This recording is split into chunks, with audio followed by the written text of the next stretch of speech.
Esselamu aleyküm Armağan'da. Biz dünyanın en asuda avadan, yurdunda yaşayaz, şeyle baktiyar, döwri peşkeş eden kahraman arkadağımızın canı sağ, belent başı aman olsun. Ine şunun arkadağımızın hut özünün katlaşmağında, öz ak patası bilen açılıp ulanılmağa verilen yukarı tezlikte türleyen Türkmen avtoban yolunun bir edil bosağısına doğru eğer terminalın tölek edip onun zaman bir şey acayip oklu uyalı yol bilen tanıştırar. Yine bir suat Türkmen avtoban yolun uğrunaki Kervansaray Sevda ve Dincaş merkezine geldik. Ama Türkmen'in Govi devine uğra hoş geldiniz deyip yine bizi karşılayalar. Yürüyün girelim, görelim. Yine girmeni kovulukken. Yürü. O ne bina? Yine bir suat Tölük terminalından kayıttığa sondan beri günü 100. kilometre. İyan berde ullakan Kervansaray ve Kervansaray geçmeyen doğru tanıştırır. İdil suattan bir yan yolla ağacamalı oğlanlarla kıdıklıca gurrun ettik yolun bir oklu uyalacak. Ama azıcık bana doğru maydan uqim tuttu da eğer mesleğden gepleşe devam etmek için bir kofeci içecek. Yine bir yerde sürücüleri de maslahat verip polyada. İşte gelip bir kofeci içip polyada çalacak uqim tuttu. Kof içtin mi? Uqim tuttu açık plan akmı? Ona bir yerde ne? Yürüyütü el yüzü ölen yerler var da. El yüzün yudun mu? Onu da açık plan akmı? Doğan onu masin sürme. Yukarıda ataylı var. Bir bana sota kesti yat dincin al. Ava karva kuruk etti ertiği gidaydın. Ava ağırda karasıyadım olacağını düşündüreyim. Bir yerde üyünden artık olmadan kim değil. Yolum katı kovu. Önkü aralığı 100 kilometre geçen vaktimizden mınna iyem katı tid geldik de. Katı tid geldik. Günüm geldik yolun hemen. Bir tanış bir satışanak, dost oğlanın satışanak. Günü geliyen de bir kofi çözeceğim.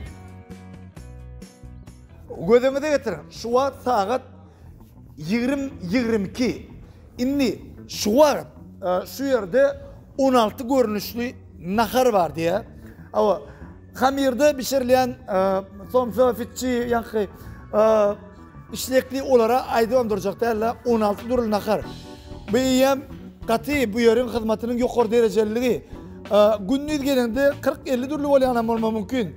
Ini gözünüzü getirin. Yola gelirken çağıralınız. Maşinle, üydeyken nervin oynakay diye çağıralım.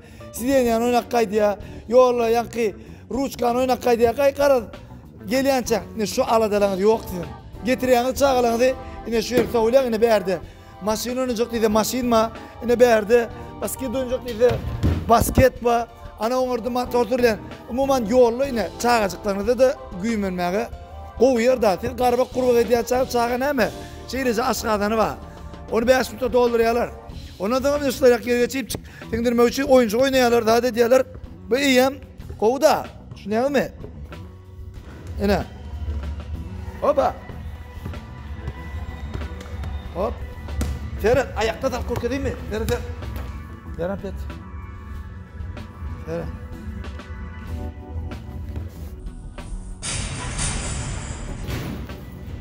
Devam ediyor. Hayran ağlayma. Bu yerde 100 adamlık banketni zalim var iken. Yor.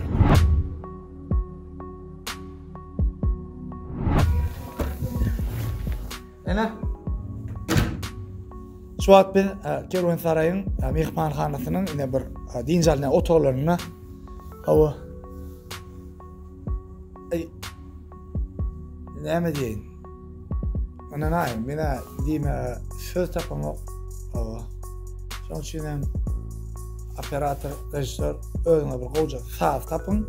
Bu fırsatları sözlerini elle koy, bunun gözlerini, bunun rahatlarına gözlerini tomuş ettiler. Hayran.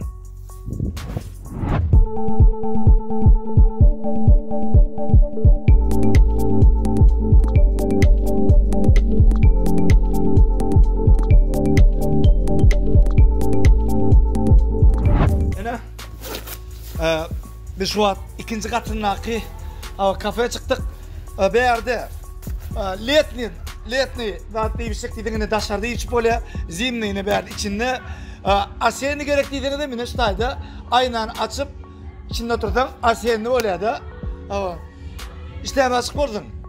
Adırlıkçı ben karba kurbağa ediyansam, sizin içine aylanın, bir tanış olun. Her bir detal görkeziyat, içini bari bir hayran nedir ya. İşte açık olun diyor. Bismillah.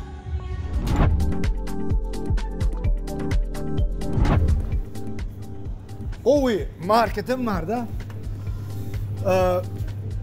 Berde marketine ödüm Kamil market ma berde. Himme hocalık haritleri bu mas markette bolup bilen rahatlan kimmedim şu yerde var. Hazır operatörüm içinem görkezler. Sanınız tut yarda olsun.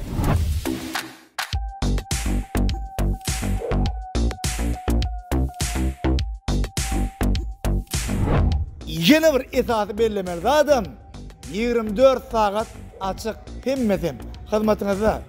Gelin, görün. Gene alarsınız, dince alarsınız. Yaxşıyını görmek cennet diye. Meni öz maktaydamak. Şu yerleşen, şu özellik haktaydayan. Meni öz adından çıkardım belki. Ne olsa Kervansaray'ın mihmanları için o soğutlu konkurs haktaydı. Yine şu yerde konkurs ilan edildi. Konkursun şartı Kervansaray'a gelen mihmanlar Kervansaray bilen başından ya içinden surata düşüp onun atmet edip ya video oradan tapavdı yok. Kervansaray'ın account'una oklayan olarak admini kabul ediyor da lentasına çıkarıyor. Şu yerde kimin like'ı köp bolsa şuna da soğutlar. Bir günlük atayılan lüks numardan deyince almak. İkincisi 4 adamlık tevil akşam emmedatlı hizmet şeyleyim 1000 manat bayrağım var. Onun da sarım Samsung 55'lik televizorum var. Yine bir zat yine A21 el telefonum var. Onun da sarım 500 manat bayrağım var. Kara bayrakken berdi gelip surata düşen hemen aydayın. Boş gitmez. Hemen üstelik ardı ediyen. Yani şonluk bilen siz kıyık kaçık. Onun bir bölegi bilen Kervansaray'ın tanış olmaz. Vaktim neme? 10 yerden işe menemedir. Şakar açmalı, aytmalı. Berde kalırdım yani. Üydaki aytman ayttım. Üydaki de aytmani beri del. Daha karıya da gidip bilemek. Şonun için beri gelin, görün. Dinç alın, lezzet alın. Kervansaray sizin hizmetinizde 24 saat. Sağ olun. Toylarda görüşelim. Yolunuz ak olsun.